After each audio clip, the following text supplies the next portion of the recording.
Buenas tardes, ¿cómo están? Soy el doctor David Rojano Mejía y el día de hoy vamos a ver muestreo y determinación del tamaño de la muestra. Para el desarrollo de este tema le pedí el apoyo a un compañero, un amigo. Él es el doctor Juan Figueroa García, a quien le agradezco su apoyo y le damos, sin más preámbulos, la palabra. Adelante, doctor. El día de hoy vamos a hablarles acerca de lo que es el muestreo y la determinación de la muestra.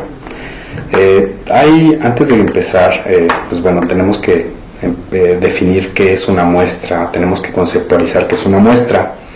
Una muestra podemos conceptualizar como un subgrupo o un subconjunto de una población, es decir, que es solamente una parte de un conjunto de elementos, de un gran conjunto de elementos que vamos a estudiar o que queremos estudiar o tenemos la intención de estudiar.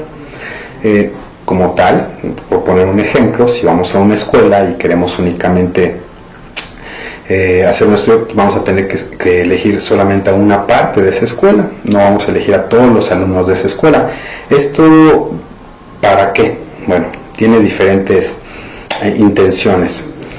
Una que de las más importantes es que significa un gran ahorro en tiempo, en dinero y en otro tipo de recursos, como el humano, por ejemplo. Es muy común que cuando somos investigadores y recién nos iniciamos este tipo de actividades, pues no tengamos la experiencia y no tengamos todo el recurso posible. Entonces, para optimizar lo poco que tenemos en tiempo, lo poco que tenemos en dinero y en recursos humanos, que muchas veces somos nada más nosotros, no tenemos ayuda de nadie más, pues es uno de las ideas por las cuales nosotros determinamos una muestra en la investigación. De otra manera sería muy costoso en dinero, muy costoso en tiempo, dado a que se prolongaría mucho.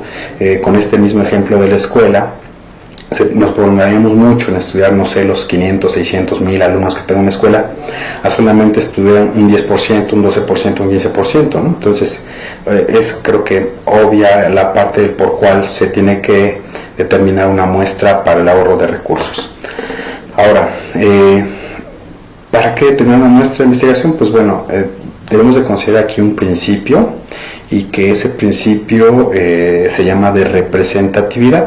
El principio de representatividad significa que lo que yo elija para una muestra debe de tener los elementos necesarios que representen o que caractericen a esa población que yo quiero estudiar.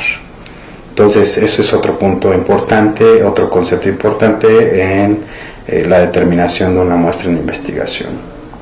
Y otro punto también que es interesante conocer es que cuando nosotros determinamos una muestra, teóricamente vamos a tener que hacer mediciones o estudios en estos sujetos de mayor calidad. Uno puede pensar, bueno, ¿por qué van a ser de mayor calidad si realmente no se está estudiando al completo de la población? Bueno, aquí la idea es que al estudiar una cantidad menor de lo que es el total de una población, vamos a tener mayor tiempo para destinarle al estudio de estos individuos, porque van a ser en un menor número. En este mismo ejemplo de la escuela no es lo mismo estudiar no va a ser la misma calidad de estudio que le vamos a determinar al 100% de los alumnos de esta escuela o a los 600 alumnos de esta escuela, a solamente estudiar una fracción, 50, 60. Teóricamente, al ser una menor cantidad, pues obviamente vamos a tener mayor oportunidad de estudiarlos de mejor forma. Entonces esto es interesante también para determinar una muestra. Ahora, respecto a los conceptos a tener en cuenta para determinar una muestra, hay diferentes que son de interés. Aquí ustedes pueden encontrar, según la bibliografía que consulten, diferentes conceptos, diferencias entre conceptos. Tres van a ser los principales. Uno es el universo, otro la población y el tercero va a ser la muestra como tal. Las diferencias que ustedes pueden encontrar según la bibliografía que consulten es en que unos definen el universo como algo diferente de la población y la población algo diferente como la muestra. Pero otros autores pueden manejar que el universo es un sinónimo de la población. Entonces, esto se puede utilizar, si bien es cierto, de manera indistinta, pero ciertos autores lo manejan como algo diferente. En donde, en el ejemplo que se presenta en la pantalla, es que el universo, si se va a hacer un estudio en un hospital general, el universo va a ser el 100% de los pacientes que estén en ese momento en el hospital. Y la diferencia, mencionan aquí, que el universo pueden ser adultos, niños, ancianos, etcétera, pero que la población de interés aquí puede ser únicamente la población pediátrica. Entonces ahí ya hay una diferencia. Y la muestra de esa población pediátrica van a ser los niños con cierta enfermedad. Aquí en la imagen, pues bueno, tenemos a pequeños con aparentemente ciertos tratamientos, ¿no?, en un grupo muy específico, y entonces esa va a ser la muestra. La muestra tiene que tener, o debe de tener, ciertas características que nosotros queremos estudiar de manera muy específica. La población tiene también características, pero no cuenta con todas aquellas que nosotros queremos para nuestro estudio, lo que sí va a tener la muestra. Entonces aquí una pequeña diferencia entre lo que es población y muestra. Ahora, otros conceptos a tener en cuenta para determinar una muestra es, según Argimon, que es un autor muy conocido, es que él lo divide en unidades de muestreo, y básicamente el concepto viene siendo el mismo del anterior a estos, pero él determina otro tipo de características, en donde él dice que las unidades de muestreo son todos los elementos sobre los que se aplicará la técnica de selección. Un ejemplo, como en la imagen lo pueden ver, es a todos los centros de salud, esas van a ser nuestras unidades de muestreo, ya que a estos elementos se les aplicará la técnica de selección. Y la unidad de análisis van a ser aquellos a quienes van a ser medidos, en este caso por los pacientes. Y el marco muestral es únicamente como sinónimo de población, en este caso son los pacientes o una lista específica de pacientes del centro de salud, que es ya un poco diferente. Si vemos en este caso la unidad de muestreo son todos los centros de salud que podamos tener en una ciudad. La unidad de análisis van a ser los pacientes que haya solamente en un centro de salud, y el marco muestral en este caso va a ser la lista de pacientes del centro de salud a los que le queremos hacer ese estudio específicamente. Ahora, respecto a las técnicas de muestreo, esto también son otros términos importantes. Se van a clasificar en dos: una probabilísticas y otra no probabilísticas. En el caso de los probabilísticos, de manera sencilla, es que todos los sujetos de la población van a tener la misma oportunidad de ser seleccionados para conformar parte de la muestra. Es decir, hay una probabilidad de ser seleccionados ya conocida, y todos se conocen con la oportunidad de formar la parte de la muestra, la probabilidad. Y no probabilístico es que efectivamente no se conoce la probabilidad de que un individuo en una población vaya a ser seleccionado. Estos tienen subclasificaciones que las vamos a ver a continuación. En el caso del muestreo probabilístico, pues si lo queremos definir, dice que es el proceso de selección en que todos los individuos candidatos tienen una probabilidad conocida, distinta a 0, para ser incluidos en la muestra. Es decir, todos tienen la probabilidad, sea mínima, sea mayor, pero todos tienen la probabilidad de ser incluidos en la muestra. Y dentro de este muestreo probabilístico, o aleatorizado también se llama, es otro punto importante, hay una subdivisión. Y este muestreo probabilístico podemos dividirlo en aleatorio simple, aleatorio estratificado, de múltiples etapas, muestreo sistemático. Vamos a tratar de conceptualizarlos de manera sencilla, dado que tampoco son muy comunes los otros dos, al menos para aquellos que nos empezamos en la investigación, pues regularmente no son tan comunes. En el caso del aleatorio simple es donde cada unidad de análisis, es decir, poniéndolo con pacientes, cada individuo, cada paciente tiene la misma probabilidad de ser elegido para conformar parte de la muestra. Dicen que es un método equiprobabilístico. Si tenemos 5 pacientes, pues entonces cada uno va a tener el 20% de tener la probabilidad de conformar parte de la muestra, ¿no? Ese es aleatorio simple. Aquí pues se me ocurre, por poner un ejemplo, meter 5 bolas en los 5 pelotas en una bolsa, que no sepamos o que no se vean qué tipo de pelotas hay ahí adentro, metamos la mano y pues como podrán imaginar, si metemos la mano y hay 5 pelotas en una bolsa que no vemos, pues las 5 pelotas tienen la oportunidad de ser elegidas, tienen la misma probabilidad. Respecto al tipo de muestreo probabilístico aleatorio estratificado, esto es una modificación del aleatorio simple, pero la población se divide en estratos o subgrupos con alguna característica en común y que sea mutuamente excluyente y que sea de interés. Un ejemplo puede ser que estemos buscando la prevalencia de hipertensión arterial en una población de trabajadores de una fábrica, pero a nosotros nos interesa únicamente conocer cuál es la prevalencia de pacientes hombres. Entonces, si ustedes se dan cuenta en este ejemplo, ya no nos está interesando la prevalencia en general de hombres y mujeres, sino solamente nos está interesando la prevalencia de hombres. Como se darán cuenta, aquí esta característica de ser hombre es mutuamente excluyente del otro grupo, que serían mujeres. Y si lo queremos hacer todavía un poquito más complejo, me interesa saber la prevalencia únicamente de hombres obesos. Bueno, entonces únicamente voy a buscar el subgrupo de esos hombres y a su vez de esos hombres obesos. Ya esos son los que voy a tomar como mi muestra.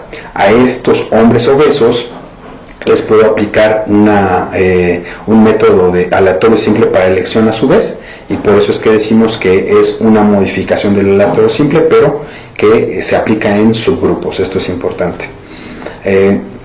Respecto a la clasificación de múltiples etapas, esto, seleccionan unidades de muestra de una población, que nosotros le vamos a llamar unidades primarias, y en una segunda etapa de muestreo se obtiene una muestra de cada una de esas unidades primarias, a las cuales les vamos a llamar unidades secundarias. Esto sobre todo tiene utilidad cuando tenemos una población muy grande y muy dispersa. A pesar de que la muestra se piensa, o uno de los objetivos es para disminuir los costos y aumentar la factibilidad de lograr llevar a cabo la investigación con pocos elementos, sino el total de una población, existe la posibilidad en la cual se tengan que estudiar a alumnos de todas las escuelas primarias del país. Imagínense ustedes, si se seleccionaran únicamente unos cuantos elementos de todas las primarias del país, pues tendríamos una población muy dispersa. ¿Qué se hace? Se ocupa este tipo de muestreo que se llama de múltiples etapas, en el cual yo solamente selecciono algunas unidades, que en este caso van a ser algunas primarias de algún estado, de 2 estados, y que a su vez de esas primarias de esos estados, la segunda etapa, al cual se le va a llamar unidades primarias, aplico una segunda etapa en donde a esas pocas primarias que yo seleccione voy a seleccionar a su vez algunos alumnos, no a todos. Entonces en este caso los alumnos serán llamados unidades secundarias. Esto sobre todo entonces es cuando es una población muy dispersa y muy amplia. Y por último tenemos al muestreo sistemático. En este caso pues simplemente se refiere a que para elegir a los elementos de la muestra se aplica una regla sistemática, simple, de cómo elegir a cada individuo. Un ejemplo sencillo es el que se muestra en la pantalla, en donde si tenemos una población de 200 elementos, queremos una muestra de 200 elementos y la población es de 1000, en este caso si dividimos 1000 entre 200, pues nos da 5. Y una muestra sistemática es entonces elegir a un elemento cada 5 elementos de la población. Un elemento de la muestra cada 5 elementos de la población. Entonces contamos 1, empezamos con el 1, que sería nuestro primer elemento de la muestra, 2, 3, 4, 5, 6, elemento. Cada 5 elegimos un elemento. Como se dan cuenta, es una manera sistemática de hacerlo. A esto se le llama muestreo sistemático. Respecto al muestreo no probabilístico, regularmente es menos riguroso y en gran parte quita cierta importancia o cierta trascendencia al estudio, dado a que no se considera este parámetro de la aleatorización y por lo tanto se pierde o se presta para muchos sesgos, es más bien lo correcto. Se presta para muchos sesgos en cuanto a cómo seleccionamos nuestra muestra, y esta selección puede estar muy tendenciosa a cierto tipo de pacientes y por lo tanto el resultado pues obviamente pierde validez. ¿Cómo definimos el muestreo no probabilístico? Bueno, en donde se desconoce la probabilidad que posee cada unidad de análisis para ser incluida la muestra. Por lo tanto, no interviene el azar. Ejemplos de esto, casos consecutivos, es decir, mi muestra van a ser los 5 primeros pacientes que lleguen, ¿no? Y pues ahí no tiene nada que ver la probabilidad, porque ya sé a lo mejor cuántos tengo citados y cuáles van a ser los 5 primeros. A lo mejor incluso los 5 primeros ni siquiera van a tener los parámetros que yo quiero estudiar. Otro ejemplo es que sean voluntarios. Yo hago una convocatoria, oiga, señor, señora, usted quiere participar, pues está invitado. Entran sin tener el más mínimo de las características que yo considere, entran nada más. O bien puede haber situaciones que alteren esas características y que entren al estudio pero por otros intereses. Es el problema de los pacientes voluntarios. Y otro también es por cuotas. Este es un ejemplo: cuando se levantan encuestas, le dice un encuestador, bueno, hay 1000 personas en la población, pero yo me conformo con 100, ¿no? Entonces pues ve en busca de 100. Entonces van en busca de un número, una cuota, y pues eso no tiene nada que ver con el azar, ni tampoco toda la población tuvo la misma probabilidad de ser incluida en la muestra. Entonces por eso se llama no probabilístico. En este pequeño diagrama de flujo, pues es que empezamos con una pregunta: ¿existe la población de referencia accesible y bien diferenciada antes de iniciar el estudio? Si es no, pues bueno, es un muestreo no probabilístico. No existe una población de referencia que sea accesible, ni tampoco está bien diferenciada antes de iniciar el estudio. Si es sí la respuesta, entonces el muestreo es probabilístico, y aquí vamos a tener dos opciones. Hacemos la pregunta siguiente: ¿la población de referencia es muy grande, dispersa y está agrupada por alguna característica? Si es sí, vamos a ocupar el muestreo en múltiples etapas, como ya se los había comentado. Pero si es no, entonces nos hacemos otra pregunta: ¿interesa a priori controlar la distribución de alguna variable de confusión? Si es no, bueno, hacemos muestreo aleatorio, simple o sistemático. Pero si es sí, entonces hacemos un muestreo estratificado. Y creo que si recordamos los conceptos que manejamos anteriormente, pues bueno, dan explicación del por qué escogemos ese flujo. Ahora, algo que regularmente llega a ser complejo dependiendo del tipo de estudio o nuestros objetivos y nuestras hipótesis que tengamos planteadas en el estudio, es el cálculo del tamaño de muestra. Acá, pues bueno, para los que no estamos iniciando la investigación, vamos a dejar algo breve. Conforme vayamos avanzando les voy a ir explicando, pero no vamos a hacerlo complicado, tiene que ser sencillo. Ahora, en el tamaño de muestra, aquí debemos de plantearnos qué es lo que vamos a buscar, qué es lo que vamos a medir. Aquí en las preguntas es: cuántos individuos es necesario estudiar para poder estimar un parámetro determinado con el grado de confianza deseado. Un parámetro es una palabra clave. Y en la otra pregunta es cuántos sujetos es necesario estudiar para tener las mismas garantías de poder detectar una determinada diferencia entre los grupos de estudio, en el supuesto de que esta diferencia exista realmente. En un parámetro es una característica, ¿no? Es decir, cuántos pacientes, si yo quiero buscar la prevalencia de obesidad, en este caso el parámetro es la obesidad, entonces cuántos individuos necesito saber para conocer esa prevalencia de obesidad en una población. Y si comparamos dos o más grupos, entonces aquí voy a determinar si hay diferencias entre estos dos grupos, de tal manera que el parámetro se va a estudiar en una sola población y en la diferencia entre los grupos pues van a ser dos grupos a los que le queremos medir algo. Queremos ver si los médicos de tal hospital duermen menos horas que con los de tal hospital, o los de tal especialidad tienen menor número de horas de sueño que los de tal especialidad. Ahí vamos a tratar de encontrar una diferencia entre los grupos. Entonces es importante, y son dos tipos de cálculo de muestra. Nosotros nos vamos a centrar principalmente en la primera, que serían digamos que los estudios más comunes, que son estudios regularmente descriptivos. Ahora, entrando propiamente al cálculo de la muestra, hay tres elementos que debemos de tener en cuenta cuando queremos calcular la muestra. Uno es la variabilidad del parámetro a estudiar, es decir, cuánto se mueve o qué tan grande es el parámetro a estudiar.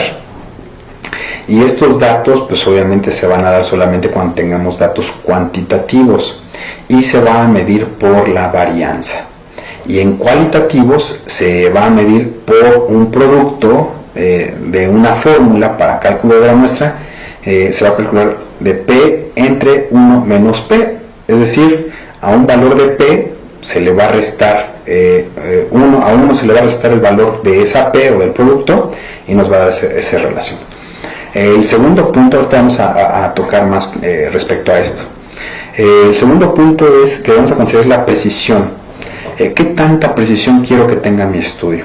Cuanto más precisión quiera en mi estudio, en la determinación de la muestra, el intervalo de confianza tiene que hacerse más pequeño, pero a la vez se tienen que estudiar más sujetos. Esto es muy importante.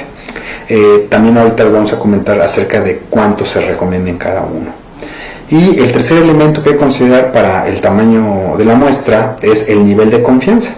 Regularmente en medicina se ocupa el 95% del nivel de confianza, y esto indica el porcentaje que se tiene, que el verdadero valor de un parámetro a buscar esté en la población. Entonces, ahorita conceptualizando de esta manera, conforme avancemos voy a mostrar unas fórmulas y voy a explicarles. Estas dos fórmulas que podemos ver en la pantalla es para calcular poblaciones infinitas, es decir, donde no sabemos cuánta población tenemos. Aquí podemos dividirlo en finitas e infinitas. Una población finita es cuando sabemos cuántos elementos hay que componen esa población. Es decir, en una escuela sabemos que hay 600 alumnos. Bueno, entonces sería una población finita, porque sabemos cuánto. Pero en una escuela o universidad muy grande, en un ejemplo, llega un director y quiere sacar una muestra para determinar el desempeño de los alumnos, pero ese director llega a la escuela y no sabe cuántos alumnos tiene. Bueno, entonces afortunadamente las matemáticas nos ayudan a determinar ya esto, la bioestadística nos ayuda ya a determinar esto, y para una población en donde no se conoce el número de integrantes de esa población, ya se tienen fórmulas preestablecidas que nos ayudan a determinar la muestra. Entonces, si nos acordamos, previamente dijimos que va a haber dos formas de determinar una muestra. Una, cuando se quiere buscar una proporción, y dos, cuando se quiere buscar una media o algo cuantitativo. En el caso de las poblaciones finitas, en donde se busca una proporción, la fórmula pues está expresada ahí, y realmente si la vemos, pues no tiene gran cosa, ¿no? La n significa el número de elementos de la muestra que yo requiero, y nos encontramos ahí con un elemento que se llama Z2 o Z alfa al cuadrado. En este caso el valor de Z es un valor o un porcentaje del intervalo de confianza, es decir, qué tanto, si yo vuelvo a repetir el estudio, voy a encontrarme este parámetro. El parámetro en este caso es 95%. Si el porcentaje del intervalo de confianza es el 95%, eso quiere decir que si yo repito mi estudio 100 veces, tengo la posibilidad de que en esas 100 veces que yo repita mi estudio con el mismo método, en 95% de las veces voy a encontrar los mismos resultados. Entonces ese es el valor de 1.96, el valor de Z, y que es lo mismo que el 95% de un intervalo de confianza. No hay que meternos en mayores problemas. Aquí lo que yo les recomiendo es que simplemente sustituyamos los valores para poder obtener las fórmulas. Ahora, la proporción esperada. La proporción esperada es lo que en un momento dado yo creo que voy a tener como resultado, como proporción. Si en un estudio de prevalencia de hipertensión, yo leí que la prevalencia de hipertensión era del 30% en la población adulta, y yo voy a hacer un estudio de prevalencia, entonces ¿cuánto esperaría encontrar de esa prevalencia? Pues lo mismo que dice el artículo P, teóricamente, el 30%. Entonces ese valor de P es la proporción esperada, que en este caso puede ser expresada en porcentajes o llevándolo a la unidad, que en este caso el 30% de la unidad sería el 0.3. El valor de Q, ya hemos dicho que si veíamos los elementos que se deben a conocer, es la precisión que yo voy a tener. En este caso la precisión se va a calcular con 1 menos P. Y el valor que le vamos a dar en este caso a la P es en medicina regularmente del 5%, o si lo llevamos a la unidad es del 0.5%, en caso de que no sepamos este dato. Hay algunas veces que sí se sabe. En el caso de las medias, la precisión, que va a estar simbolizada por la letra D, regularmente se ocupa del 0.05, o lo que es lo mismo, el 5%, para calcular medias. Aquí la diferencia entre proporciones y medias, pues bueno, es que en las proporciones utilizamos un elemento que se llama Q, y en este caso en las medias pues ocupamos la desviación estándar.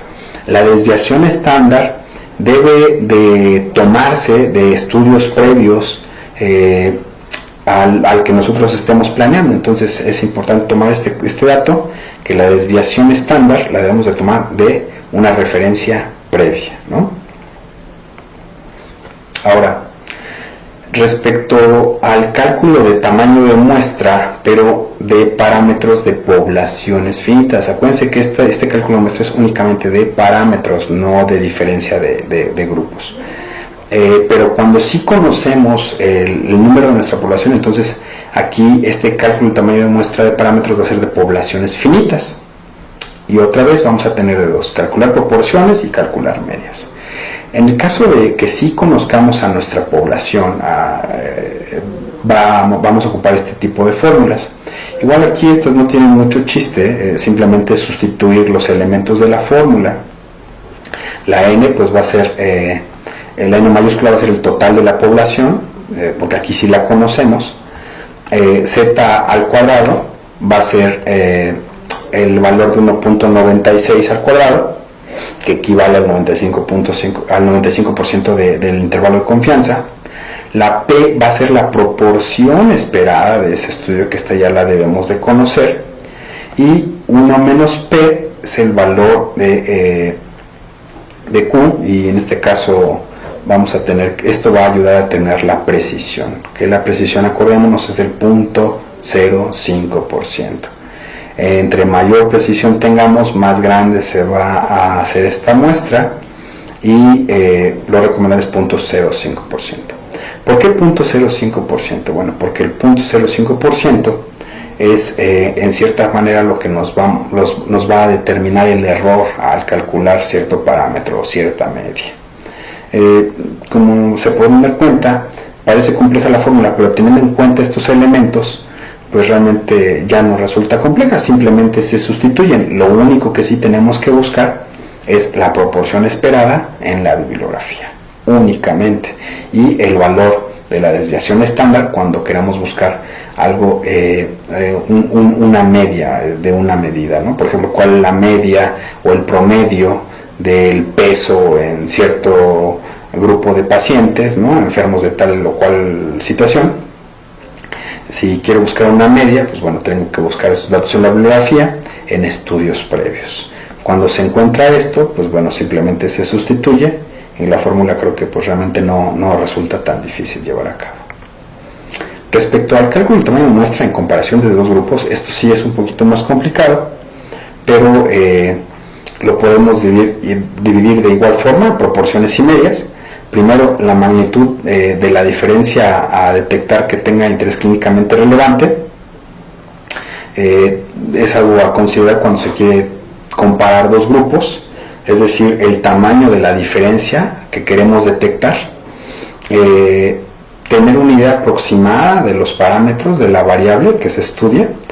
Esto también vamos a tener que buscarlo en la bibliografía previa o en estudios previos.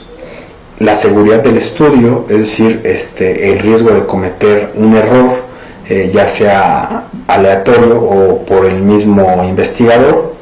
El poder estadístico también es un error, pero de tipo beta, que esto ya se complica un poco, por eso es que no lo vamos a abordar en esta ocasión.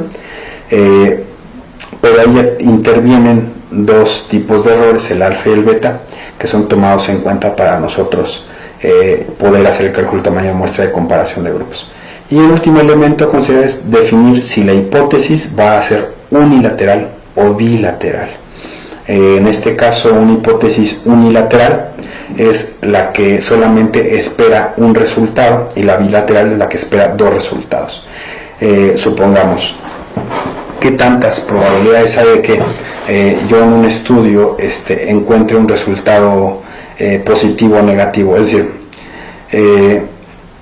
en el caso de que vamos a hacer un planteamiento de una hipótesis, como ejemplo, para definir si es unilateral o bilateral.